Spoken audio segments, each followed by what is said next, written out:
Antes que o tempo fosse contado, antes que o homem respirasse pela primeira vez, antes que a história humana tivesse início, a Bíblia revela que um conflito já existia.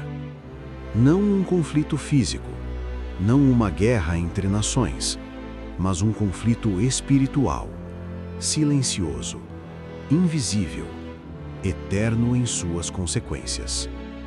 A pergunta que atravessa séculos é simples, mas profunda. De onde veio o mal? Deus o criou? Ou ele surgiu quando uma criatura decidiu se rebelar contra o Criador? Para responder, precisamos abandonar mitos populares e retornar às Escrituras, não ao que imaginamos, mas ao que está escrito. Hoje vamos caminhar entre o céu e o inferno e examinar, com reverência e cuidado, o que a Bíblia realmente diz sobre a queda de Lúcifer e a origem do mal. O mundo angelical segundo a Bíblia. A Bíblia afirma que Deus criou o mundo espiritual antes do mundo material. Antes da Terra existir, anjos já celebravam a glória do Criador. Jó declara que quando Deus lançava os fundamentos da terra, as estrelas da alva jubilavam. Anjos são seres criados. Não são deuses, não são eternos.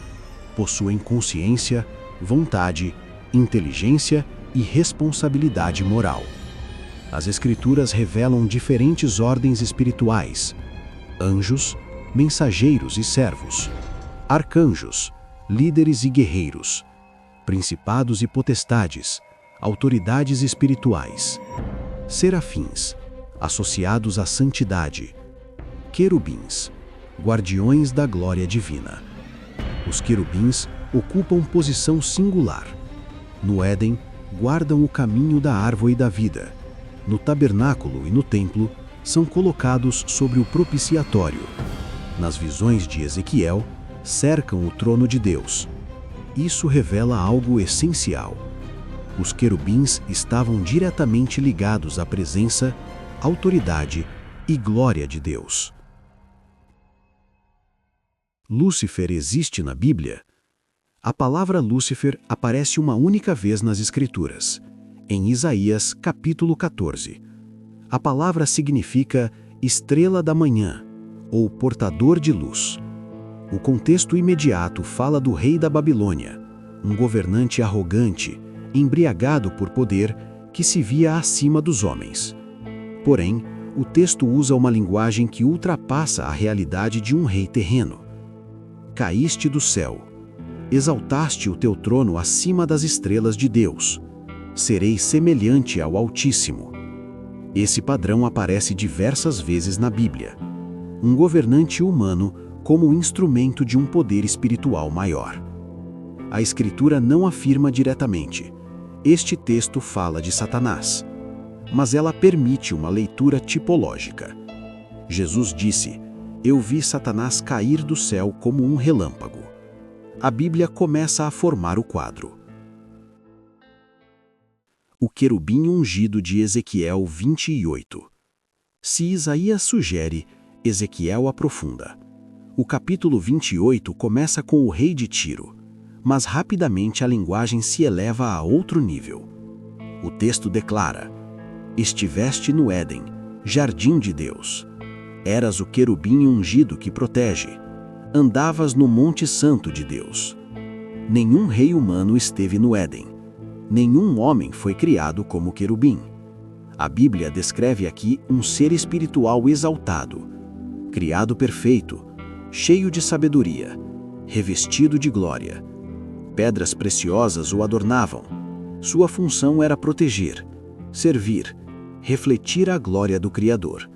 Até que algo acontece. Perfeito eras nos teus caminhos, desde o dia em que foste criado, até que se achou iniquidade em ti. O mal não teve origem em Deus, teve origem em uma escolha. O pecado original, orgulho e autonomia. A Bíblia é consistente em identificar a raiz da queda. Não foi carência, não foi opressão. foi orgulho, o desejo de ser independente de Deus. Isaías registra 5 declarações interiores: subirei aos céus, exaltarei o meu trono, assentarei-me no monte da congregação, subirei acima das nuvens, serei semelhante ao Altíssimo. O pecado começou no interior. Antes da rebelião externa, houve corrupção interna. Paulo alerta que líderes não devem se ensoberbecer para não caírem na condenação do diabo. O orgulho transforma a luz em trevas. A queda e o arrastamento de anjos. Apocalipse 12 apresenta uma visão simbólica: um dragão, uma mulher, estrelas que caem. A linguagem é profética. As estrelas representam anjos. Uma parte do exército celestial segue o rebelde, não por força, mas por escolha. Satanás não perde uma guerra física, ele perde autoridade. E precisa ficar claro: Satanás não é o oposto de Deus, não é eterno, não é onipotente. Ele é uma criatura caída, com poder limitado sob permissão divina. O conflito transferido à humanidade. Em Gênesis 3, o conflito chega à Terra. A estratégia é a mesma: questionar a palavra, distorcer a verdade, prometer autonomia. Certamente não morrereis. A queda do homem ecoa a queda angelical. No deserto, Satanás tenta Cristo. Onde Adão falhou, Jesus vence. Durante seu ministério, Cristo confronta diretamente o reino das trevas. E na cruz, ele triunfa legalmente. A derrota definitiva. A Bíblia aponta para um fim claro: Satanás não governa o inferno. Ele será lançado nele. Apocalipse descreve juízo, prisão e condenação final. O mal não é eterno. A rebelião tem prazo de validade. A lição eterna. A queda de Lúcifer revela uma verdade solene: nenhuma criatura está acima da santidade de Deus. O orgulho precede a queda. A rebelião separa. Mas a fidelidade preserva. O conflito espiritual é real, mas a vitória já foi decretada. Entre o céu e o inferno, Deus continua soberano.